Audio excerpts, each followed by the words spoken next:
A little more than a year ago, I was constantly stressed out.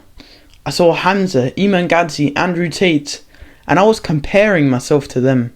I was getting stressed because I wasn't a successful millionaire, and I didn't have the absolute strength in my mind, and I wasn't particularly physically strong.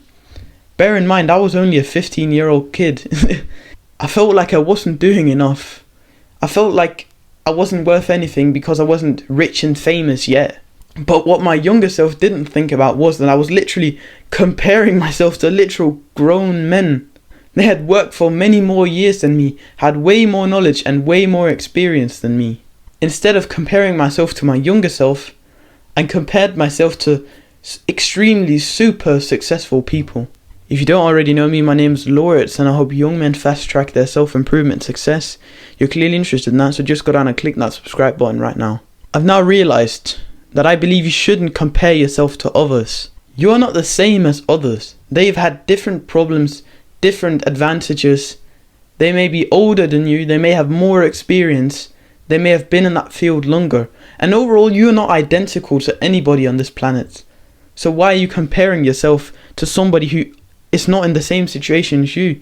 Nobody has the exact same situation as you. And this is where the trap comes, because you might have a very similar situation to other people. That's why you resonate with what I say. You can see, like when I tell a story, you've experienced something like that. Or when you hear Hamza talking about how he spent most of his childhood, you can relate to that. But you've not had the exact same. So you can't compare yourself to him just because he had some of these same experiences. But you can compare yourself to your younger self. Compare yourself to your younger self because he is you. He's experienced the same things as you. He's literally lived an identical life to you. He is you. Instead of thinking, oh, Andrew Tate, he has like nice cars and diamond watches. I'm not good enough. I'm just going to go and be depressed. Instead think, how can I beat myself from yesterday? How can I do better than myself than I did last week, last month, or last year?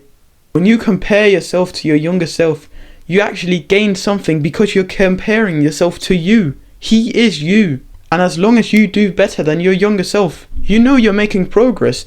It's way easier to track if you're actually going up when you look back to what you did yesterday than comparing yourself to somebody who's fucking 10 miles ahead of you, like Andrew Tate or Hamza or something. I believe this is a system for endless motivation. You will always be motivated because it makes self-improvement feel like a game where you have to beat your previous score. Every day you wake up, it's like you press like the play again button. It's a new game and you know what your high score was yesterday. You just have to try and improve that high score today. It makes it more like a game, and it makes self-improvement more fun. It also holds you accountable because you don't want to be worse than your younger self. You want to be like ahead of him at all times. So become obsessed about beating your younger self, and you'll realize how much progress you're actually making.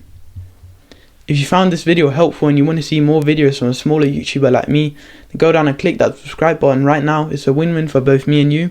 Also check out the Discord server, it's the first link in the description. It's a small brotherhood that we're trying to grow, and I would be super happy to see you in there.